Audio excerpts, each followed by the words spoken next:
What's up? What's up? Welcome back, ladies and gentlemen. Welcome back to another edition of the Boxing Voice Radio. I am your host, Nestor Gibbs, joined alongside Ringwalk Danny, and we have special guests in the building, Nico, Ali, Walsh. How are you? I'm doing great. How are you? I'm good. I'm good. Happy to have you in studio, man. Obviously, we had you in our other studio, but good to have you here at the Win and have your face plastered on the wall. Yeah, it's crazy. I walked in and I was like, oh my God.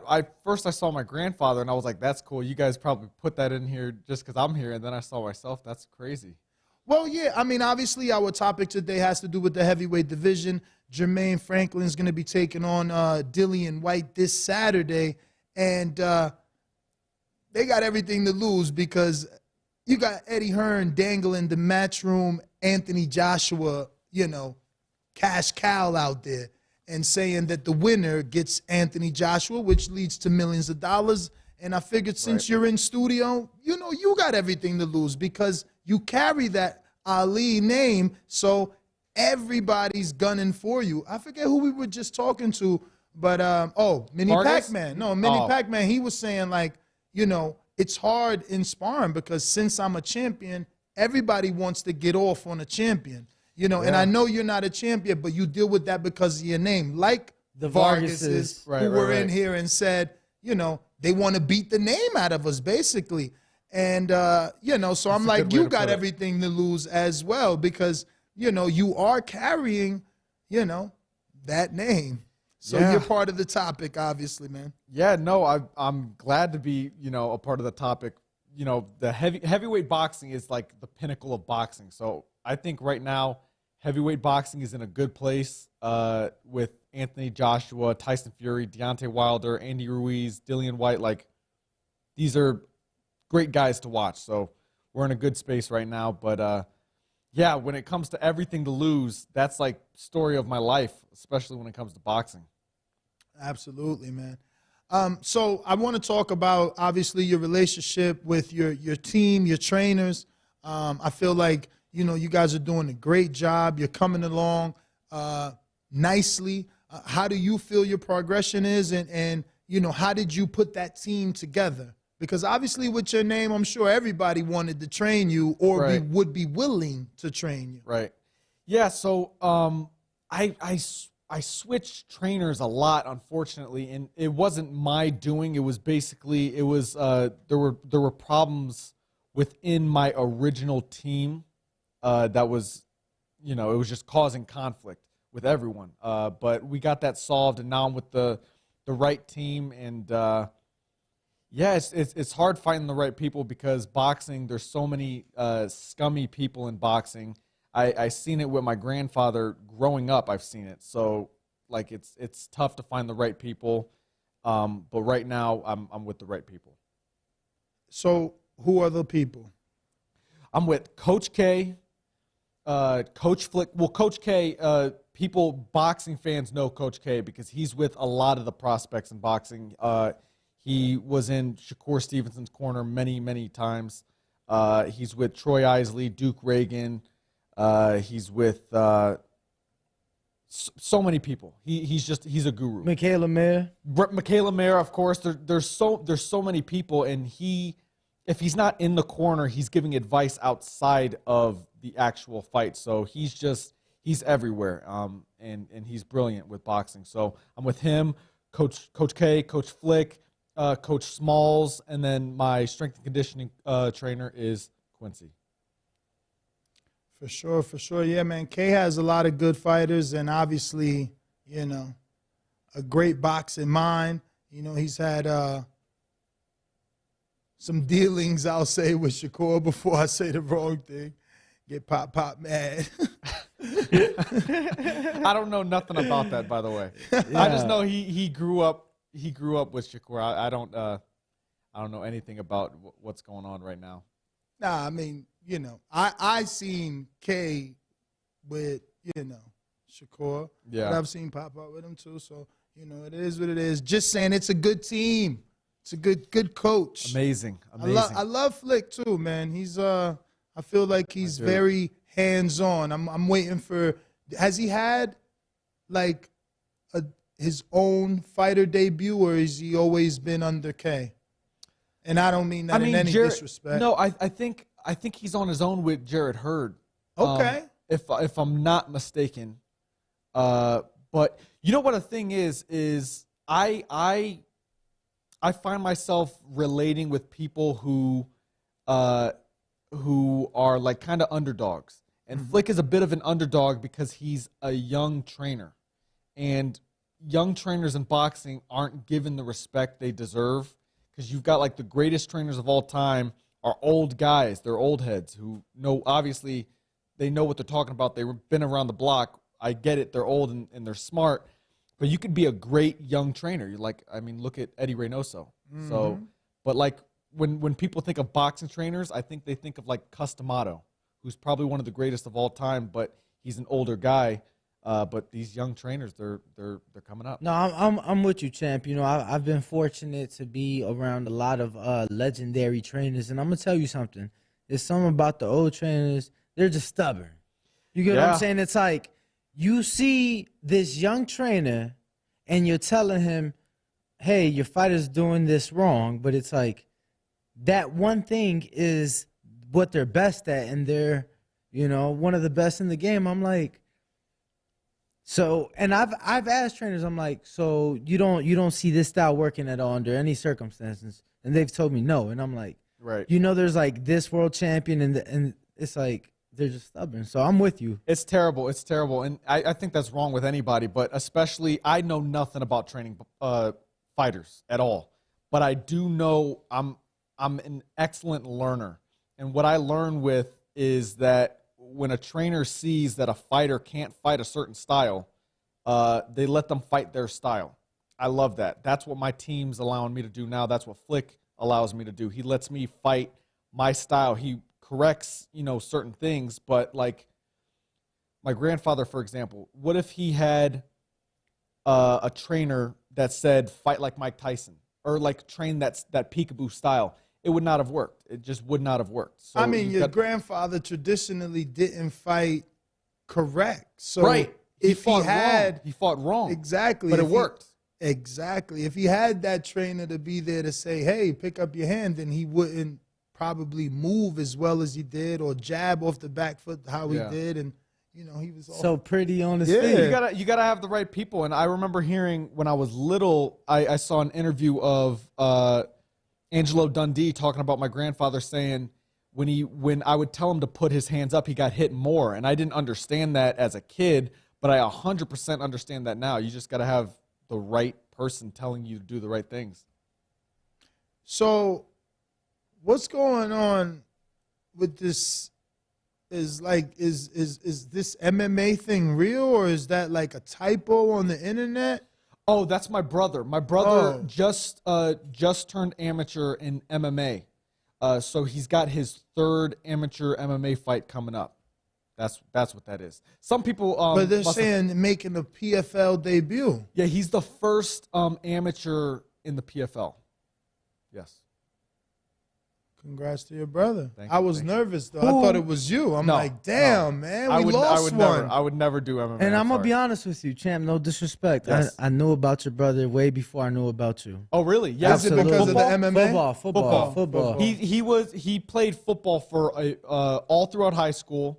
They went undefeated in high school. Bishop Gorman, man. I've never Fun been times. I just went this past season. I've never been to a high school game, Ness, where they had valet. Like, you walk up and see nothing but Ferraris and Lambos and Rolls Royces. Yeah, they were nuts. Flav was there. And everyone was there. Flav was there. Snoop Dogg was there. Dana White would show up sometimes. Conor McGregor showed up.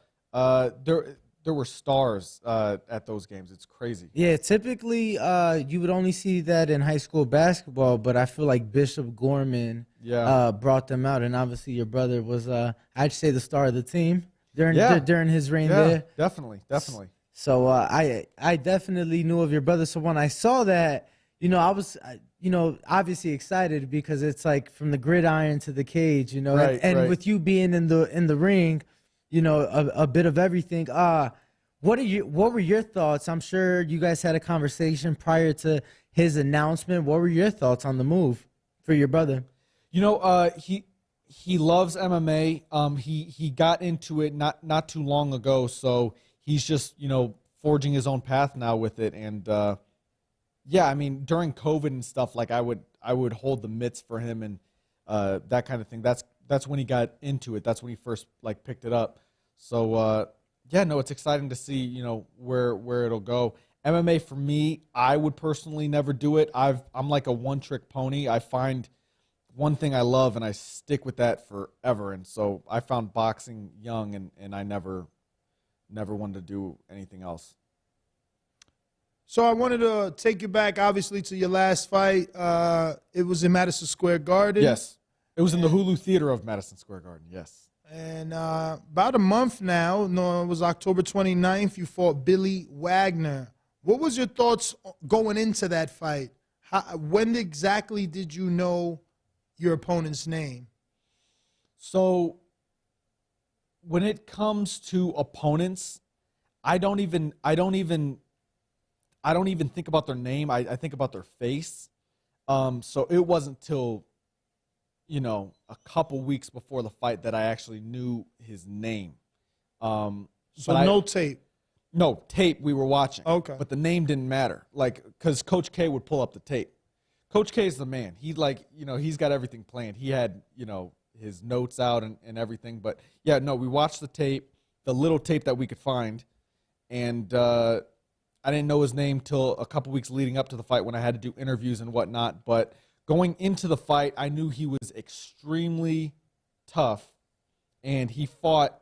His only 2 losses before me were to top guys. So Javier Martinez and Alexis Espino. Yes, and yeah, so I knew he was going to be tough, and I was looking forward to it. So first round, how would you say? I felt like that was a round for you. Yeah. Were you happy with your performance in that first? I was extremely happy with the first round. Yeah, no, the first round I opened up a cut on his nose bridge to eye or somewhere along that area, and the blood started trickling out from him after that. I knew with this fight, it was my first 6-round fight. I didn't want to go for the knockout. I didn't want to be known for knockout. It's hard to get out of that. When people start recognizing you for knockouts, it's almost like they don't expect it. Yeah, it's expected, and then they think you can't go the distance. So before I even got in the ring, I said to myself, I would love to do 6 rounds of just pure boxing. I would love it. And first fight I heard okay with overtime. Oh, absolutely. Because I mean, if you look at some fighters that just knock out everybody, look at my dude Edgar Berlanga, for example. He knocked out everyone in the first round, his first 16 fights. People don't give him the respect he deserves for what he's done to this point. They say he can't go the distance. He can. But it's hard to get out of that. So it's like a double-edged sword with that. If you're knocking out everyone expects you to knock out people, and then if you don't knock them out, they'll see that fight as a loss a little bit, and it's stupid. Absolutely, man. Second round, again, I feel Yes. I feel like you were dominating. He kind of came out on the back foot. Let me tell you what happened in the second round. At the end of the second round, he landed 2 right hands, the closing seconds of the second round. And then once he landed those 2 right hands, I was pissed because I was the crowd loves to see someone like me get hit. They want to see action. So I was just pissed. I walked to my corner pissed. So after that, every single round after that, I started just moving way more than usual. And it's unfortunate with me that sometimes I got to get hit to move my head. What did you think of that third? Would you score it for yourself? Have you watched this fight back? No, I've watched the fight multiple times. The third round, I would say the third round would be the closest round. If I could give him a round, I'll give him the third round. If I could give him a round, I'll give him the third round. Because the closing seconds of the second round, he only had the closing seconds. He didn't have the full second round. But the third round, I'll give him. Third round. When did you figure out that the left hook was the money shot? It felt like it landed. Okay. The first round, because the first round is when I opened that cut on his nose bridge, and it was with the left hook. I threw a left hook and then a jab. And so I knew it was the left hook. I was trying to not throw a lot of right hands in that fight, which may have been wrong, but I didn't want to be known for just one thing. I didn't want to be known for just right hands. So I was trying to throw a lot more jabs and a lot more hooks, just a lot with my left. So yeah, I knew the left hook was the punch. I guess it's not dangerous. Like, I would literally normally ask, do you think that that's dangerous, to play with your food, go 6, pull back from the knockout, do what the matchmaker's not expecting? Because for the matchmaker now, like, I'm sure Bruce and, they thought you probably were going to stop this guy. Yeah. So, I mean, okay, so I wouldn't say I was holding back on the knockout. I wouldn't want to say that. I definitely tried to knock him out, but when I saw the opportunity, I would. He's tough. Like, he's got a chin. So I couldn't knock him out. Like, I did try. I wasn't trying the whole time because I didn't want to get crazy. You start winging shots if you're trying to knock the dude out the entire fight, you're gonna look insane. Sure. It's gonna look like a street fight. I wanted to look beautiful in there, so I was waiting for the moments, and then when I saw the moments, I was landing good shots. But he's tough. So you've been out almost a month, not quite yet. Yes. Obviously, not back on the TO card because that's too soon. So are you just off for the rest of the year for sure? Yes, no. So I'm 100% not fighting for the rest of this year, but Bruce Shushu Carrington is on the TO card, and a lot of my other friends are on the TO card. So I'll be at that fight. I'm every time someone comes to Vegas, I join their camp. So I'm constantly in camp. So I'll be in camp, so to speak, for that fight. With Shushu? No, Shu's going to be training in Houston with Jared Anderson. So okay. But I will be at that fight, and I try not to get out of shape at all. So, like, right now, I'm still in shape. So, someone I'm assuming you spar with, we just brought them up, the Vargases. Yes. He's got a big fight on the Cepeda Regis pay-per-view. Yes. What's your thoughts on, his fight? Obviously, I'm sure you know him because the guy fought a top-ranked fighter. Not really top-ranked fighter, but, Edgar Belanga's boy, what's my Dominican friend's name? Pablo Valdez. Pablo. Yeah. Undefeated Pablo. Which Vargas are we talking about? Are we talking about Junior? Yes, so Junior and his brother have... Wait, so you sparred Emiliano too? Because I thought he was like... I did. No. I thought that would have ruled it out. No. I've only sparred Junior, and no, all the Vargas they're my people because they understand, legacy and that whole thing. So those are my dudes, and he's got a fight coming up, and they work hard. So the biggest thing in my eyes is what you do in the gym. That shows up. What happens in the camp happens in the fight, and these guys are always working. So they're going to do great. He's going to look great this weekend. So I had a couple. I've never done this before, but I had a couple things. I'm going to say a word or two, and I want you to say the first thing that comes to your mind. Oh, this is exciting. So it's this word association game. Okay, so I didn't know that it had a name. Okay, yeah, word association. So I'm going to start with Essence. Oh God. So I did a thing with this company called Essence. And they did a collab with Versace. So I just shot a Versace ad. So that's the first thing that comes to mind. And Coach K was with me for that, by the way. I saw that. Yes. I saw that. He was also with you, which was the next phrase that I was gonna say. Ken Block. Ken Block. Oh my God. So Yo, you don't even know. I wish like I could afford to bring my best friend is the hugest Ken Block fan. Really? Like what? And when I seen you did that, I'm like, oh man, I wish I could bring him. But I didn't even know when you did it. Was that like in the middle of the night? Because you guys shut down the street, right? That was crazy. So Flick and Coach K were there for that. That was they. So Hoonigans, which is Ken Block's like thing, they do like racing videos and all that. They did a collab with Everlast. I'm signed with Everlast, so that was my way in. And man, we were in the ring, and Ken Block was drifting his car and hitting heavy bags outside of the ring on top of the palms. So that was crazy. Yeah, it was late at night. That's insane. No, It he's was wild. he's an amazing driver. Like, He's an awesome dude. Did you drive like off camera with him? Yes. I hopped in his car. We drifted. I never thought I'd be afraid to be in a car. I was afraid. What does he drive? What did he drive out here? It was an electric car. And he drifted in an electric He car. was drifting in an electric car. And Holy smokes. I'm telling you, he's one of the best though. no, I'm scared of like electric cars now because like they're fast. If you think about it, like I know normal It has cars. to be the Porsche then.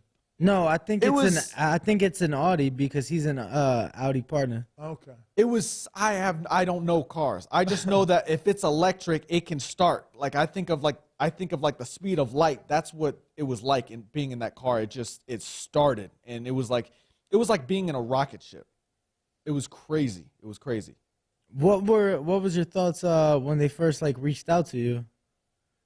Everlast reached out to me and they said, "Hey, would you be open to doing this thing?" And I said, "Yes, I'm open to anything." So you knew him right away. You knew the name. Oh, I knew Ken Block. Yeah. Okay. And I'm not a racing guy, but I know Ken Block. Yeah. Champ. Are you a Netflix guy? I'm a Netflix guy. Yep. Okay. Now I am not, right? Okay. And I've been on record and off record saying that I am not a Netflix guy, right? Okay. So I definitely have my parents' account still. But let me tell you. Well, I've got my mom's account. So. Let me tell you, if you find the time, because I'm sure you have like a list of shows that you want to get to. Because I'm not a racing guy, but I watched the Formula One Drive to Survive show. Really? And I am hooked. I'm talking about I have Is looked. this deja vu? What is that? Formula One? You guys were the same engineers yesterday, or are we in the freaking time capsule? This guy's gonna do this again? No. Just because he had that experience with He came He out loves of the somehow show? he's a Champ. NASCAR or No. whatever it is. Formula One. Those guys are different. What's Champ. the show called? It's called. If you type in Formula One, it'll come up. It's Formula One Drive to Survive. Drive to Survive.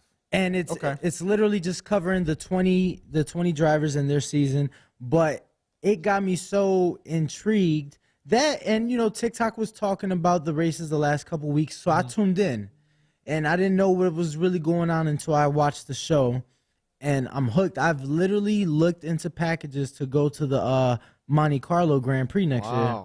Wow, it's like that? Yeah, $8 million packages. It's like I want to check out this show. It's like 4 G's, it's starting at 4 G's for the weekend. But That's insane. bro, Drive to Survive. these guys are Survive. I'm talking about Okay. a different pair of balls. Like you're you're going The over fear level of a race car driver is like I looked at ESPN's worst sports or like hardest sports. The fear level of all sports, race car is like number one. Or it's at least top two, at least. Yeah, that's different. No, it's crazy. But You can die. I know Ken Block isn't Formula One, but just throwing that out there. But So are you into speed as well? You drive something fast? So I'm sponsored by Chop. Okay. shout out to Chop. Shout out to Chop. I love Chop. We've been trying to casually bump into him for Chop, like a year Chop's now. my dude. Chop's my dude. He's an amazing guy. I just did We seen him at Fuel Fest. Yes, we actually. were at Fuel Fest. I was there. Yeah, so I we showed saw- up for a second. Yeah, we didn't see you there, but we saw that you were there because we ran into Cash Flow. Yes. And Yeah. actually, Chop was with Tyrese, who we were kind of with. Right. So our people invited us. So it was terrible weather for that event, but it was amazing. Yeah, it was. It was amazing. But yeah, the weather, something happened. Like it was like we were in a dust storm or something. That was crazy. Did you get to catch some of the drifting? Someone drove Flav. Okay. Because I showed up with Flav. Okay. Someone drove a female racer drove Flav and just started drifting with him. So I got to see that. Okay. But it wasn't until the very, very end. Okay. But anyway, so you're with Chop. I'm with Chop, and Chop's got me in a Tesla right now, which I absolutely, absolutely love. It's my dream car. I wouldn't want to drive anything else. No. So, and Teslas are fast. Which Tesla specifically is your dream car? This exact one. It's a Model 3. I swear, I'm driving my dream car right now, and I'm. So that's the car and not the truck, right? Well, the Cybertruck hasn't actually no, came but out not yet. that truck. The other truck. Ooh, the 4-door. You mean with the roof? The one with the suicide doors Jaden Smith had. Oh, see, I don't even know nothing about that. There's suicide door Teslas? Oh yeah. What? Yeah. Oh, I thought they all were like that. No, I think just I don't know what model it is, but I do know exactly what you're talking about. Yeah, I mean, Jaden and Will did, Will had got one after his son had one. It was pretty dope. That might be too flashy for me. I'm not really a flashy It's guy. actually It's the Model X. Yeah, it's actually looks like a minivan, but it's a for truck. the doors to open up like that. Oh no, are they Lamborghini? No, it's suicide. Then they open up like this. Oh, No. okay, my bad. No, they open up literally like that. Oh, so they are. So they do, yeah, So that's they a little, are. that's a Okay. little much for me. But I will say It's amazing, No, I was in it actually. Somebody in the boxing world has one, Okay. and I was extremely impressed. But I will say it was kind of funny because it was 4 of us in the car. So they had all right, the 2 in the back get out so I can pull into this parking spot because the doors. Oh, That is a good point. Yeah. So the doors. That's a good point. Because some Lambo doors open like bam, bam. You know what I'm saying? So those don't open at all to the side. No, see, those kind of open at an angle. These just open. They flap open. Oh, bro. that's crazy. Yeah, no, I But it wouldn't was be able to- literally yeah. it was. I'm gonna tell you who it is off camera. But they were literally like, all right, guys.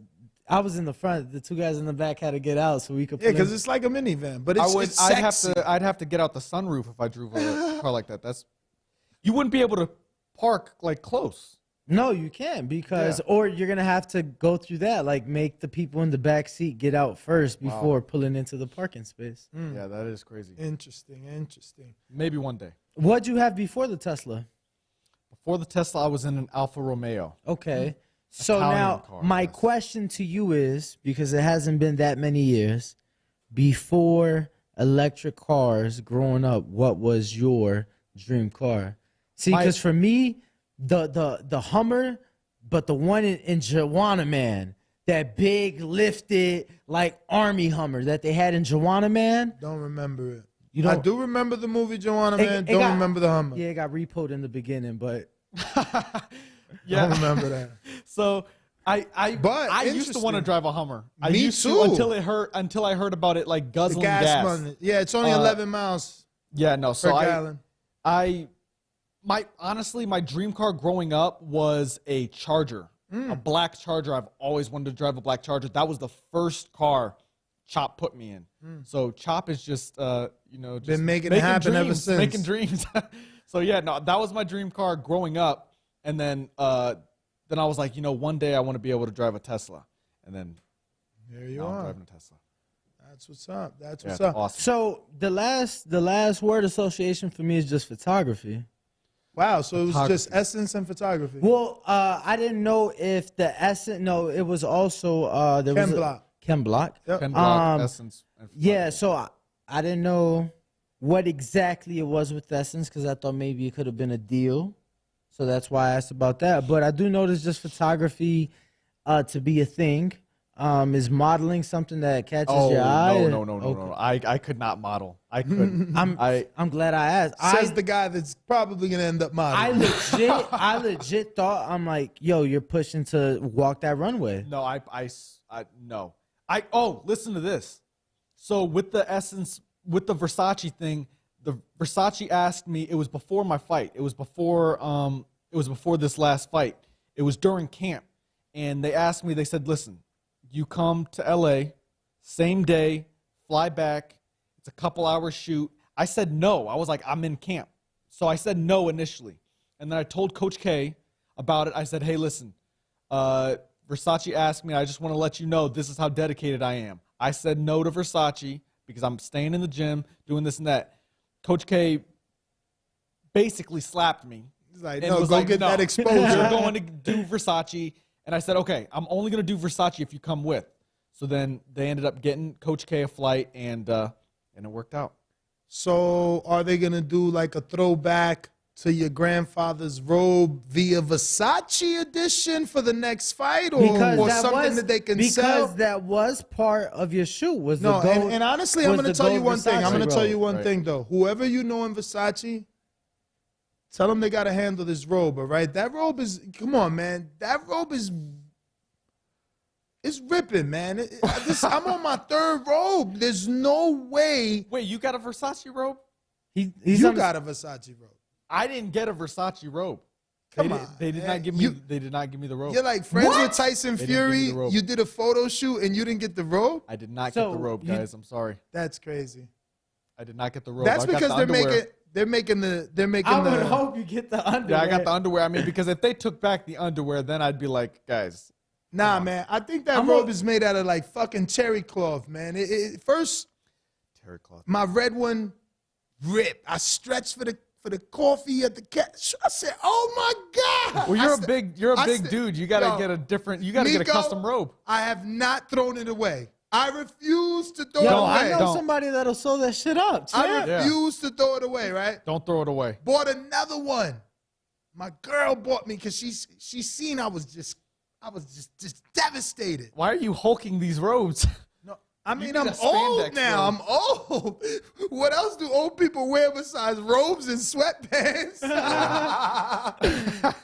Yo, I was with Kid, totally off topic, but I was with Wiz Khalifa the other day. He said he's like, I'm in my 35s. I'm in my sweatpant age. You know, I just want to be comfortable, and it's true, man. You're pretty comfortable in them joggers, I bet. I've been in that sweatpants age since I was about 13. I'm in that age. I'm learning fashion. I'm trying to get my fashion up because See, you know. I took being comfortable for granted.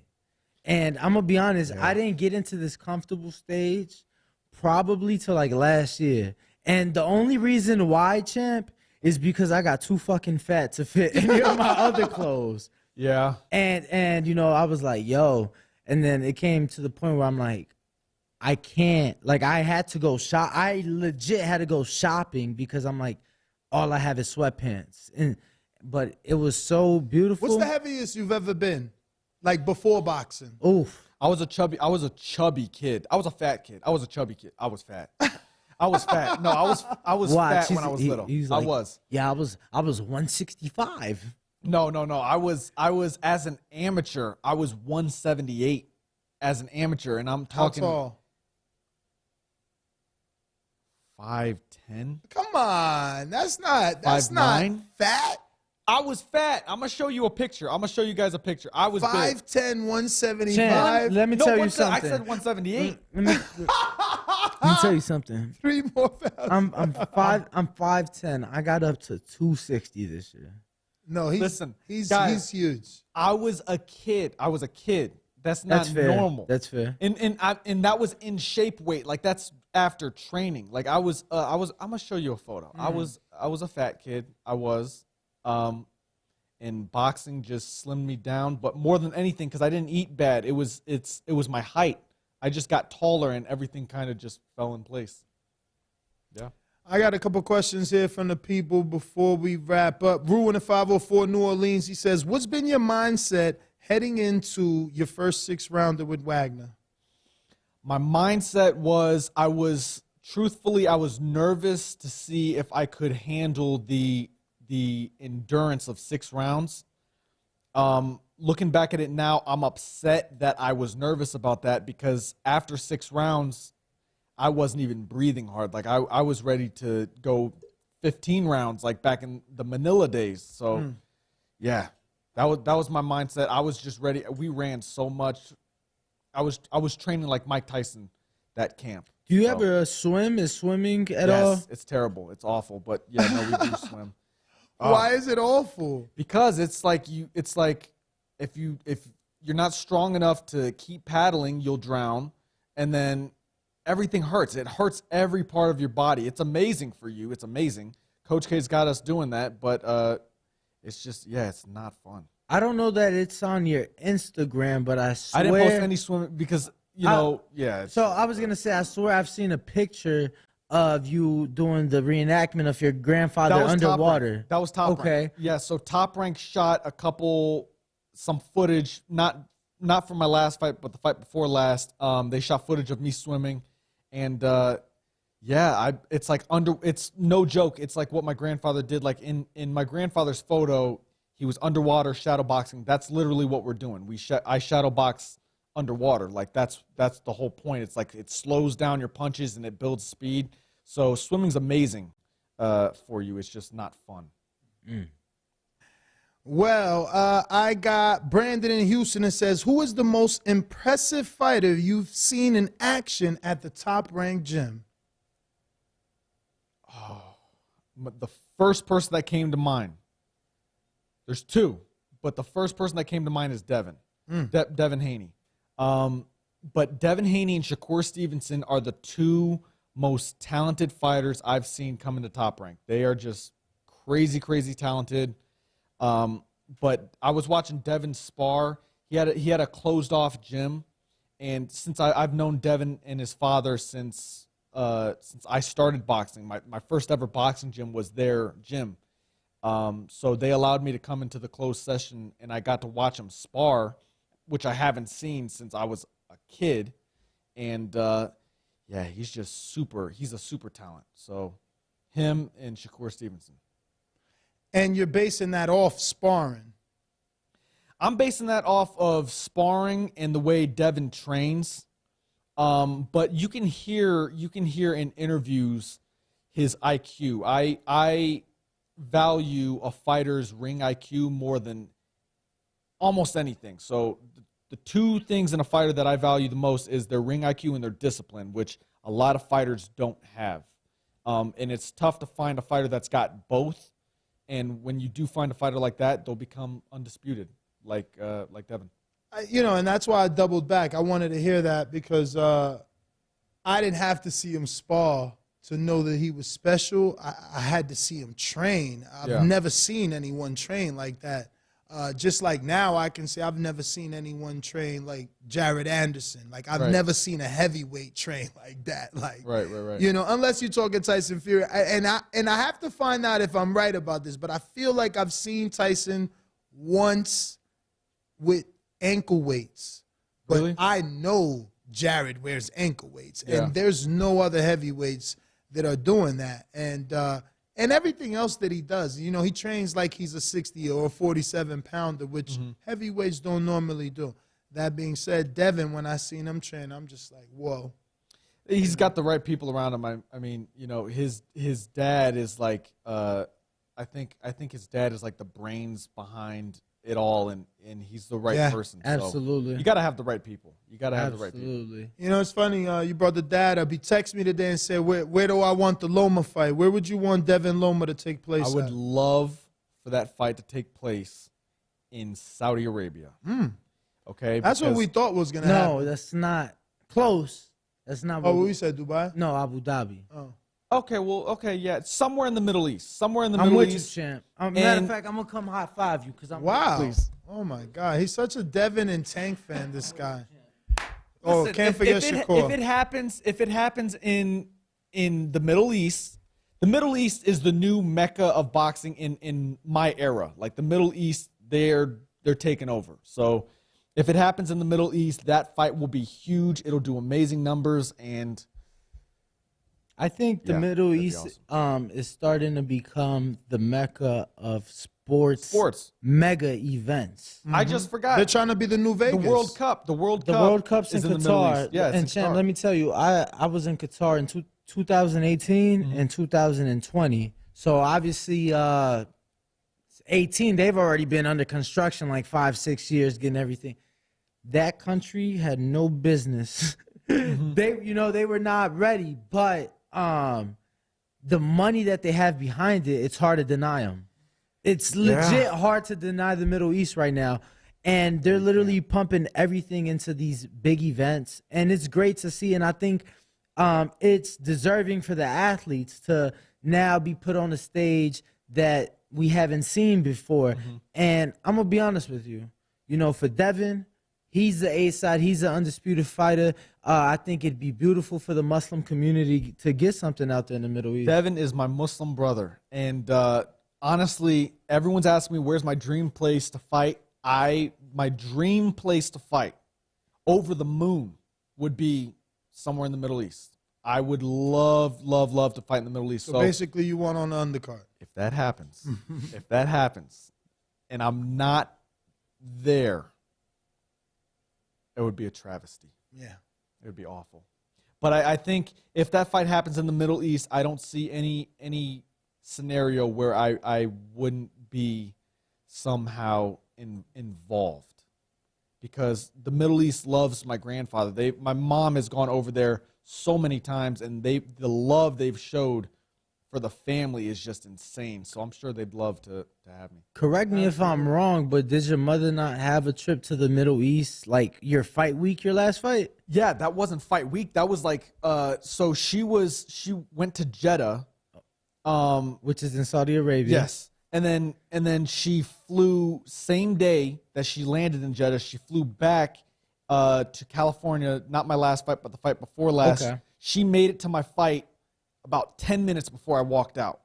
So it was a quick trip. She was a monster for just traveling like that. I just want to put things into perspective. That's approximately about a 15-hour flight from California. So. Awful.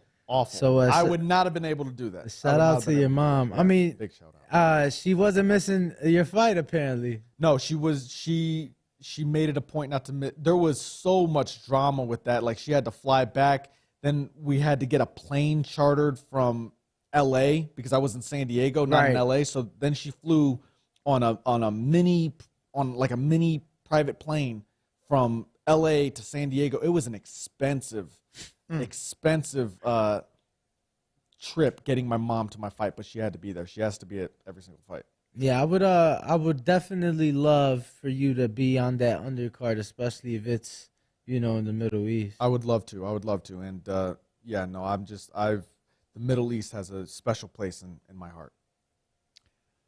So the next one is from our producer who cut an intro and he wants you to hear it. I don't know if you're going to make it through the whole minute and 40, but Brandon sent a minute and 40. Brian, make sure that we got audio. He's a savage. He's an animal. Mike Tyson. He's a different breed of person. He's not like us.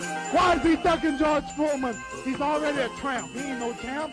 Around here driving, making a business out of it. I'm a champion. I fight everybody, every month, all of them, bar none. TheBoxingVoice.com. I kept telling him he had no punch. He couldn't hit. He's swinging like a sissy. He's missing. Let me see your box. I hadn't started dancing yet. He talks too much. He's ugly. He's pretending. I'm the true champion, and they make me the underdog. I'm going to show them all they're wrong. Muhammad Ali didn't have a lot of muscles. He wasn't all that strong. This man's presence, you could hit him where you hit everyone else, but he was not willing to fall.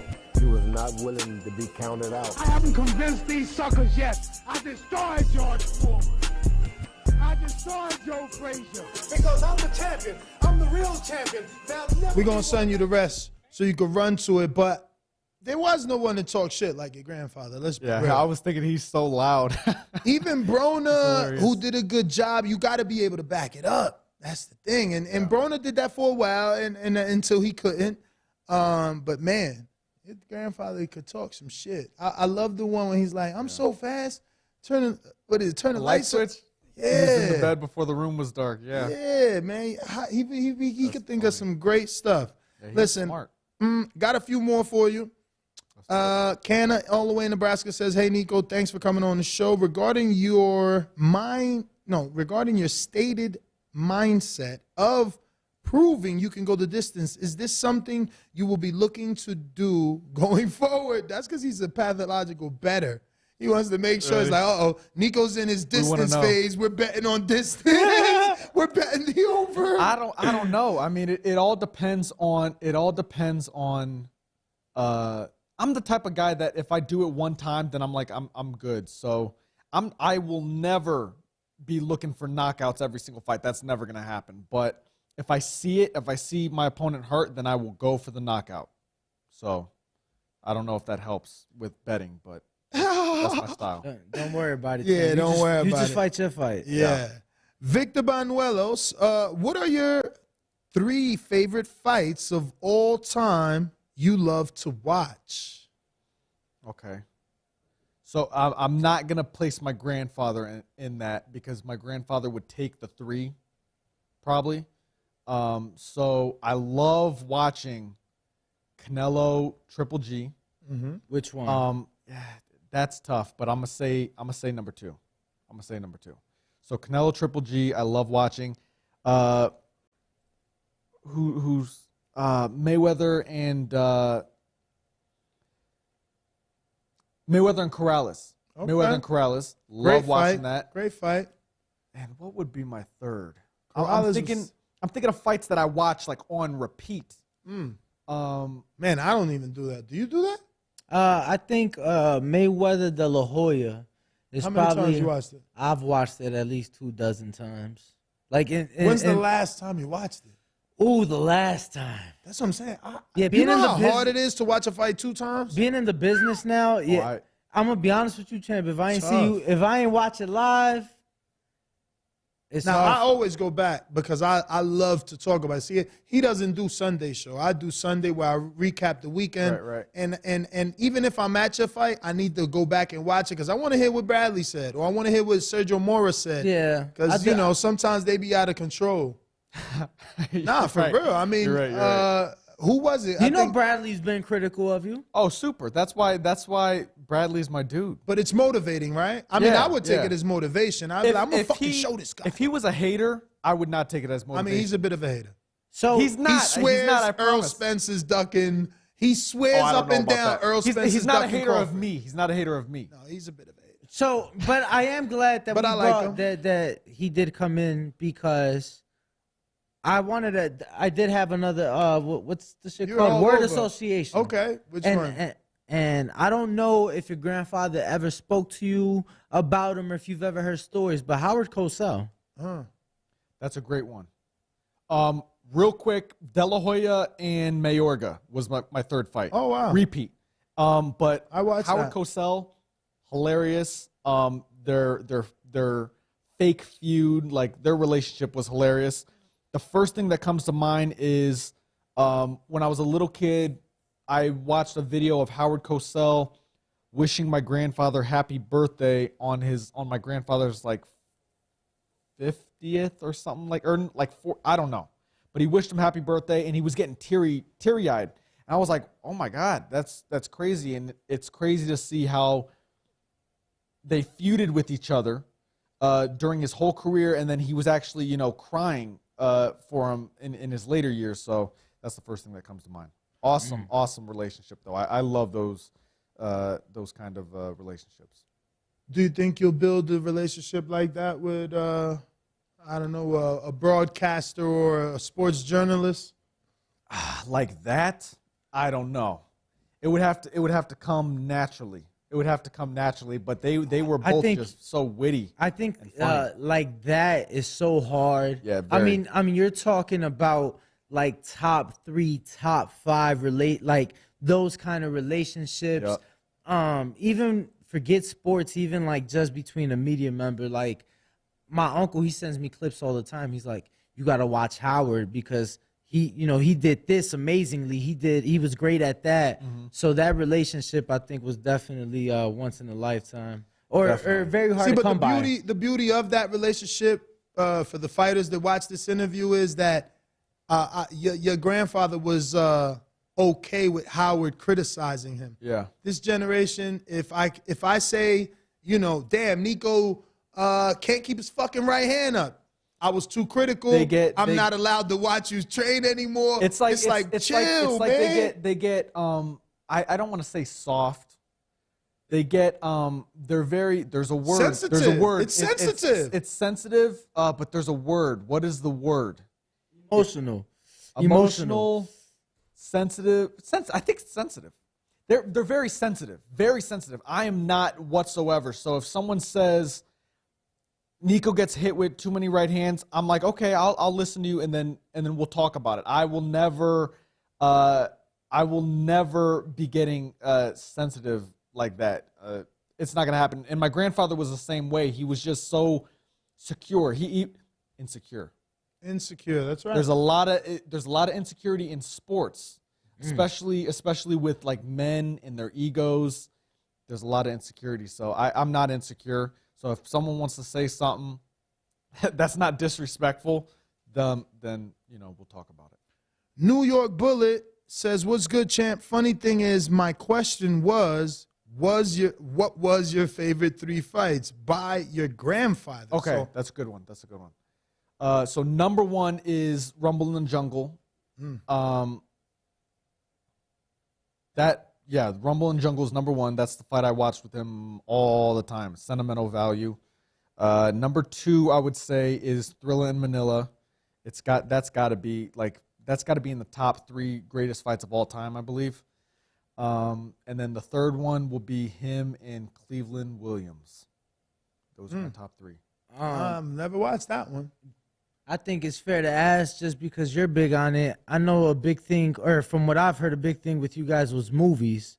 Huge. What was some of the movies that you guys would watch, maybe on repeat, just like the fights? Was there ever a movie maybe around the holidays that you guys would sit down and watch together? There wasn't a movie on repeat, but there was a movie we would always talk about. So my family is big on horror. Like we would force him to watch some scary movies, but it brings like the emotions out. Like nothing's better than being able to like jump and be afraid when watching a movie. So that's fun. But the number 1 movie that we would watch and always talk about was King Kong. It was Peter Jackson's King Kong, and it came out in theaters. And my grandfather actually came with us to the theater to watch the movie, and that was the best movie. We talk about that still to this day because my grandfather loved that movie. Did you watch the latest King Kong? I did. What'd you think? It was cool. I think I'm one of those old heads that's like, oh, it'll never be like the old one but I watched it with my grandfather, so it's got like sentimental value to me, and I don't know. It was cool. It was good. I'm not a movie head, but wasn't there one before the Peter Jackson one? Yeah. Wait. Like old? Yeah. Oh, you mean? Oh, no. There was an There's been old 2 one. since that. There's been King Kong, and then I think Skull Island or some shit like that. Skull Island happened after Peter Jackson's, and then after that, it was Godzilla and King Kong. Okay. Right. I've seen both. We watch movies. That's what we So do. I'm assuming you have already seen Wakanda Forever. Of course I've seen it. Did you cry though? I didn't cry, but What? it was very Damn. sad. It was very sad. You ain't get tearied at all. No. Damn, Nico. I didn't, but my family loves Chadwick Boseman. I think he was an amazing person. It's so sad to see, that he had cancer for like years And never didn't said say anything. nothing to no one. Nope. And it makes me wish that I wish he would have said something, because he looked really thin at one point, and there were people online making fun of him. And I was like, that's why you don't make fun of people, because you never know What's going on they're in someone's going life, through. Yeah. man. Yeah, But but yeah, that Champ, was it's hard at that level because it's like everybody's in your business. Everyone's in your business, and I get it. Like you got to think about it. He was for a private him, person. I respect For that. him, he was the biggest too. So it's like, sometimes you just That want movie that peace. took him next level too. Yeah, it's just sad to see someone suffer in silence like that. But my mom cried, my cousin cried. I think everyone in the theater cried, and I was just like, it was a great farewell movie. Like they paid homage very well. Did you see Black Adam? Oh my God, I did not see Black What? Adam. I did not see Black Adam. So you're not a Dwayne Johnson fan? I'm a huge Dwayne Johnson fan. He was super. I met That him, might and be he was his super best cool. project Really? ever in his fucking life, What? man. Really? I don't know. I mean, does he have a better movie than Hobbs? I mean, not even Hobbs, like being the cop in Fast and Furious? Like, really, what else are we going to remember The Rock for? Other Rock is than hilarious. wrestling, then he crossed over to acting, but his biggest movie What is about- Fast and the Furious.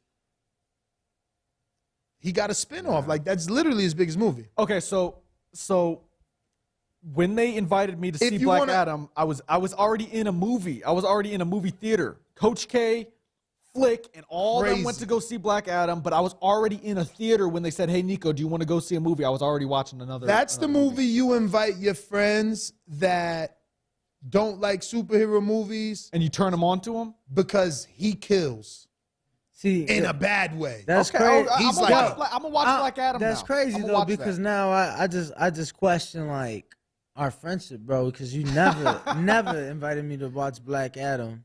Bro, that shit is messed old up. already, bro. That has to be like a month old, man. Check it out. It's like old already. That's why I'm shocked he hasn't watched it. But people are already complaining, and I was gonna mention that for The Rock, if you want to talk about his, I don't know, showing his acting chops, right? Because as a wrestler who's a bodybuilder, you obviously expect him to play an action role, like Arnold Schwarzenegger. All his Right. roles was action.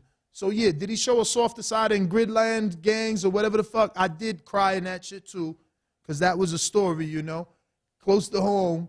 Did you watch that? No. Oh, I can't Jesus say that Christ, I you have. neither. Jesus Listen, Christ. listen. You neither. I'm a rock fan. Bro. I'm a rock fan. I'm going to see. I'm you watching didn't Black watch Adam. Gridland Gangs. I didn't. Bro, he Sorry. plays like, and it's a true story. He plays like some counselor that takes over this detention center and creates a football team and gives these guys so. Bro, I cried like a fucking. I don't like. Bro, I'm not a football fan. I'm not a football Me fan. neither. So anytime, But my favorite he did football his movie thing. was The Longest Yard. Okay, okay. But since Doesn't we're that have talking, Nelly in it? it sure does. Yo, hold on. Who are you? You talking about The Rock? It doesn't even show up. What's this movie called? Gridland Gangs, man. Let me see. Yeah, bro. Oh, Gridiron Gang. Gridiron. Okay, I'm saying it wrong. Bro, that shit old as hell. I'm just telling you, Wait. it's a. You just can't- said it came out a month Wait, the ago. Gridiron No, Gang? Black Adam came out a month Oh. ago. This guy's all over the place. You So- ruining this. Black.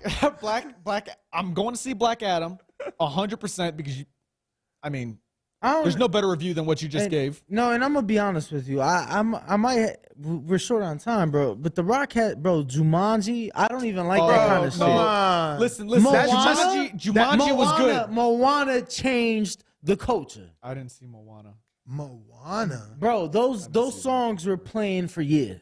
You talking about the Jumanji song? No. He wasn't really. It was a cartoon, but he was Yeah, the voice. the surfing cartoon. Yes. Is an island guy. Yeah, that's Moana. Bro, knock it off, man. Bro, and that's animation. We talking about showing your fucking chops as an actor. And especially Jumanji for was- him, Jumanji it's was like, fun. It's like Central for you, Intelligence, he for showed you, his chops. For you're gonna need. And the game plan, bro. He was so soft. The Game plan. where he was I did see that. he found out he was a dad. He was a star football player living the star life. The little girl. that shit was straight to DVD, bro. Get that out of here, man, bro. you tripping. That was a good Bro, movie. that shit got zero promotion. What the hell is that? That's an older one. It was a Nah. Disney film. Bro, that If was I remember Netflix correctly. before Netflix. He found that on MySpace. No, bro. I remember that. Look, 4.7 stars. Oh, wow. Shout out. I never Out of heard of what? that. I never heard of I'm making It's sure. not a- I'm making sure. He's right. He's right. That's No. on IMDb. That got 10 stars. That's a shit movie. No, 4.7 out of 5. Oh, wow. Okay. It's out of 5. I watched that movie when I was a little kid. Respect. The game. Bro, plan. Black Adam. I'm going to see Black Adam. Fire. And just real quick, I gotta say, because you're talking about movies that made you cry. I don't want you to think I'm a robot. I cried when I saw Ghost. Oh my Patrick God, Swayze. who but doesn't cry from Ghost? Listen. You're gonna pick an all-time okay, you did like too? Okay, favorite, bro. That's what I cried with. I cried Bro, with Ghost. Ghost. I mean, it's sad because I know my kids' won't even know what Ghost is. Danny probably never watched fucking Ghost. Shout out to you for watching Ghost, Shout out. man. You're I'm 22. a film guy. I'm a film. Guy's 22, I'm a film he dude. watched I'm a Ghost. film dude. I watch the classics. I watch the Whoopi classics. Goldberg is amazing Whoopi in Goldberg that movie. is amazing. He's never gonna know who's Whoopi. Her- You don't she- know who's her Whoopi? name- Bro, I know Whoopi. Her I know name was Whoopi. Oda Mae Brown in I that know. movie. I've never seen Ghost, but I know Whoopi from Sisters Act. Okay, sister. And that's an old ass movie. Yeah, that's old. That's old. before I came out my mom. She was Whoopi Goldberg was amazing in Ghost. Patrick Swayze was amazing. Was it Debbie Moore? Yes.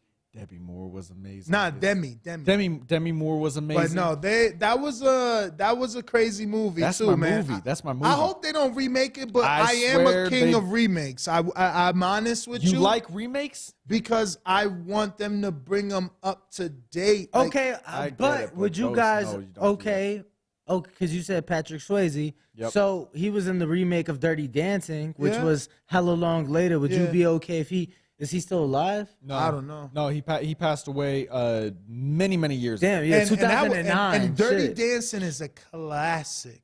You've never watched it either. You don't The have first the time. one. No, I didn't even know.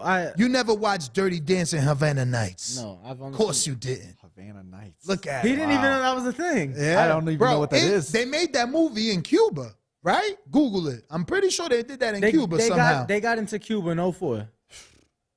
That was Really? crazy. Back then. I'm telling you, no. See, we could have a whole discussion on movies because I watch classics, but I only watch Look at the these good tough movies. guys in the chat. I never cried in any movie. No, you're gonna cry. You're gonna cry if you watch a movie with something that you care about. That's it. I mean, That's it. if you didn't cry in what was the name? I'm saying it wrong. I thought it was Gridland Gangs. What is it? Gridiron Gang. Gridiron Gridiron Gang. Gang. If you didn't cry in that, you have no heart. You have no. There's no I'm gonna be soul honest with there. you. I know I've seen it so many times. I don't know that I've cried, but the last watch, I haven't seen that, but I know what happened. I know what happened. The army dudes. No. The last cops. watch is two cops Oh that- yeah, in yeah, LA, yeah, I yeah, think. yeah.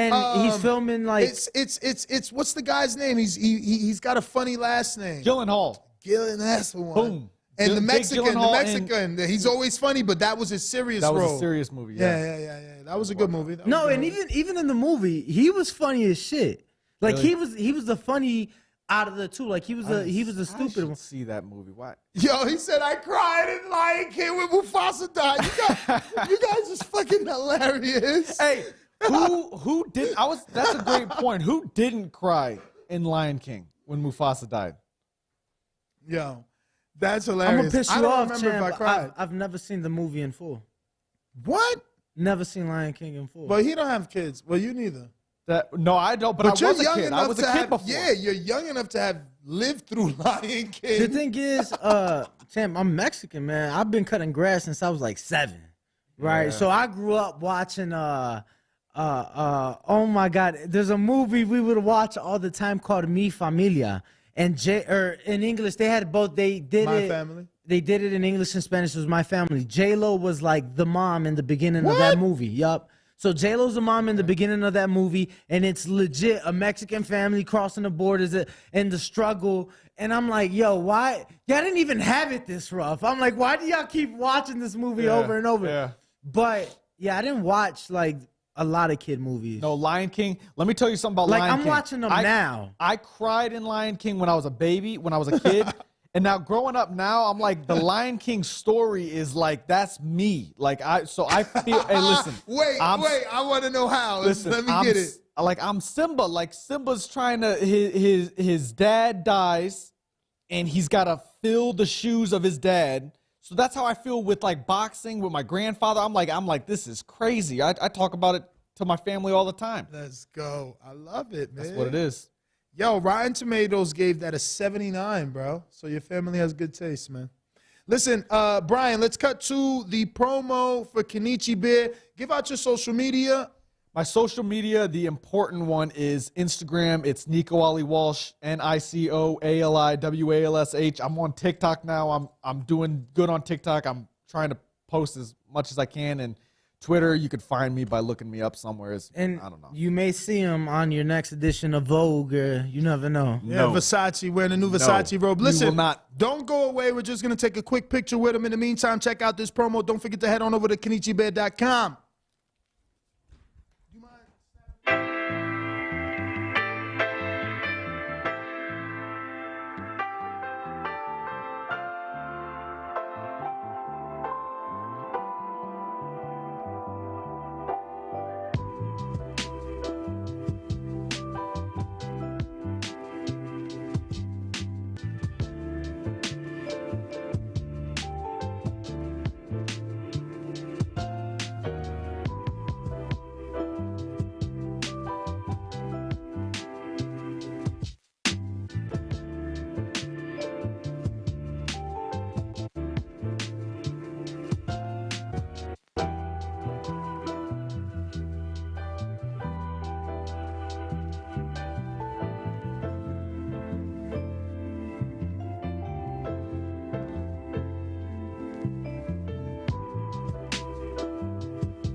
What up, what up, what up? Welcome back, ladies and gentlemen. That was a fantastic interview, but I didn't want to go without truly discussing the Jermaine Franklin, Dillian Whyte matchups taking place this Saturday.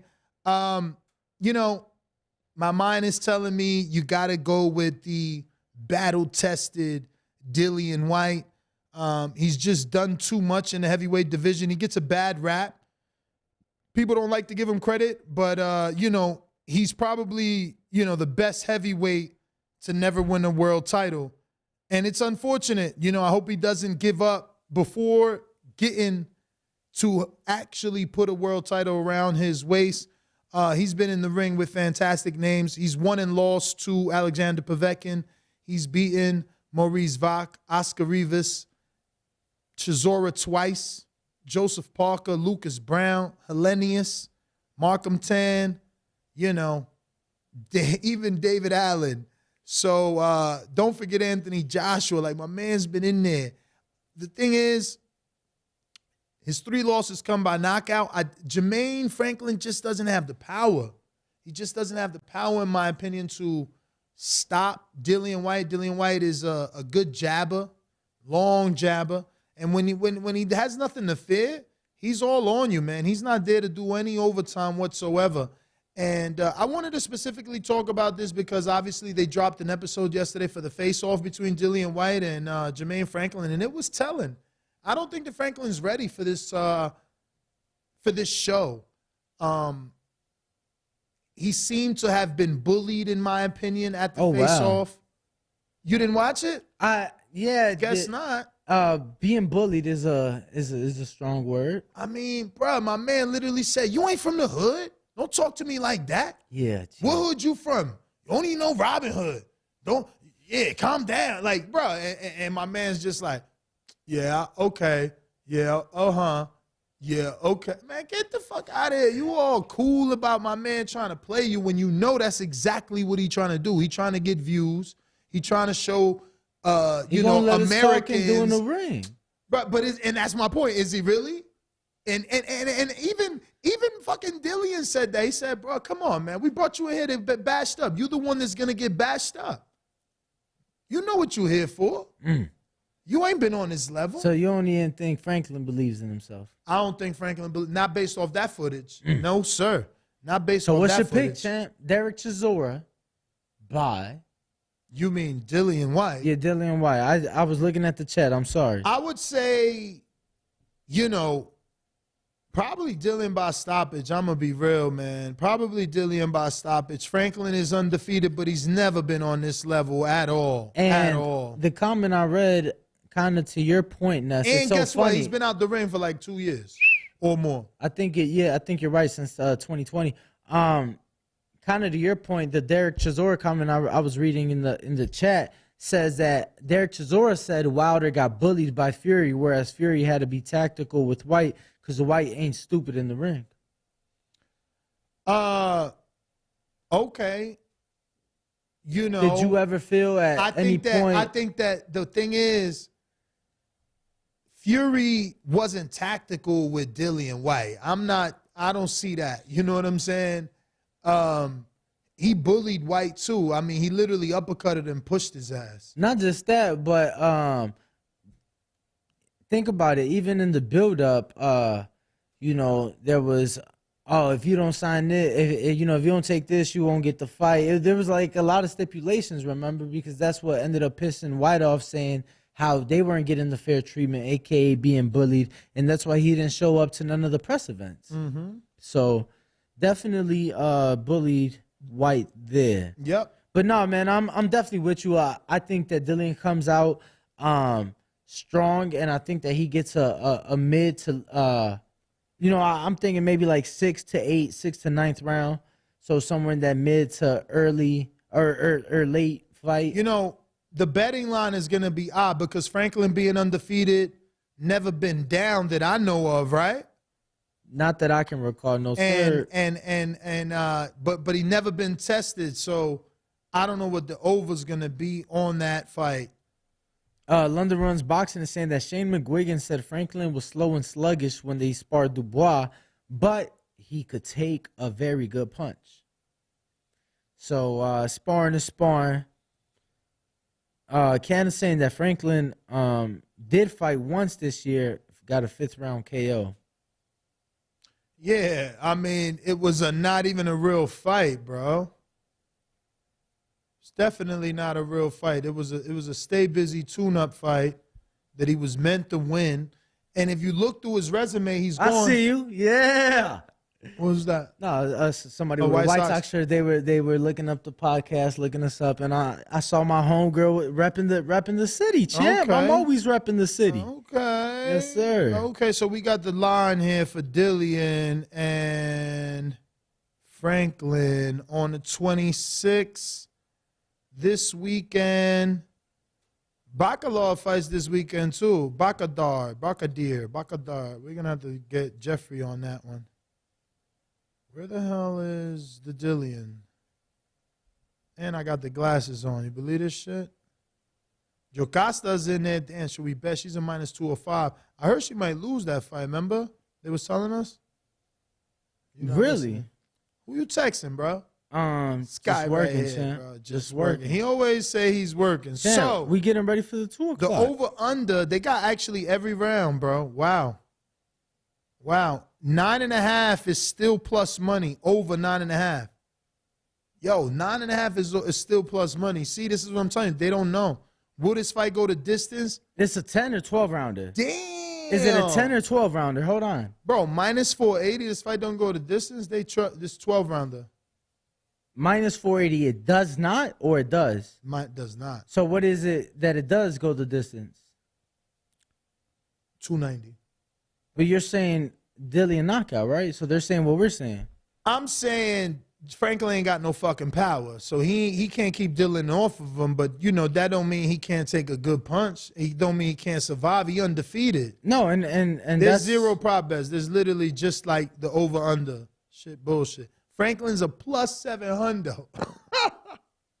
and that's what Shane McGuigan's been That's saying crazy. as far as Franklin's ability to take a punch and withstand that power.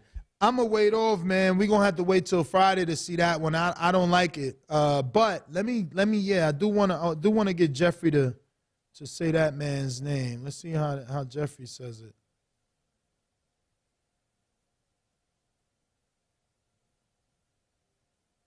Is that like the actual? Bakadir Jalalov. Why they changed my Jeffrey from a man to a female, bruh? Bakadir Jabalov. Bakadir. So there you go. He's your gold medalist, undefeated pro heavyweight. The man to knock out Richard Torres. He's back in action this weekend as Who he well. fighting? No way to make money on him. My man's over under is 1.5. The under is plus 120. That might be where you make money. Just think about it. 1.5. That means halfway through the second round. Bruh, you tripping, man. There ain't no money. There ain't no money to make there. Look, this fight goes the distance plus 875. Yo, on that note, Probably minus 1,000 that it doesn't. on that note, I'm waiting. Definitely waiting until Friday. See big baby Jermaine Franklin on the way in and see how he looking, cause Wait, is he a big baby too? no, but he looked like a big baby. He looking. Yo, matter of fact, that's another thing. My man said, yeah, look at him. He's got a big head with big dreads. I'm going to hit him in his big head. Yo, he was playing him, man. My man ain't had no energy. Like, I can never picture Shakur Stevens sitting across from someone that's literally calling him fat. You can't fight. You never did this. You never did that. You ain't from the hood. Watch what you saying. I'll wait for you outside and show you what intimidate. Like, he was a punk, man. I'm sorry to say that to a fighter, but, like, he let my man play him. He literally said, like, bruh, this ain't intimidation. You want to see intimidation? I'll wait for you outside. I'm like, bro, what's going on? Franklin like this. Like, yeah, okay. You think you intimidate? That don't intimidate me. In here, outside, what's the difference? I'm like, all right. Yo, what if he just pulls off the upset? Then amen. We got an American heavyweight worth something. But till then, That's twice, man. Regis did that shit too. Went over there, let Chisora do that shit to him. Who? Oh, you don't remember?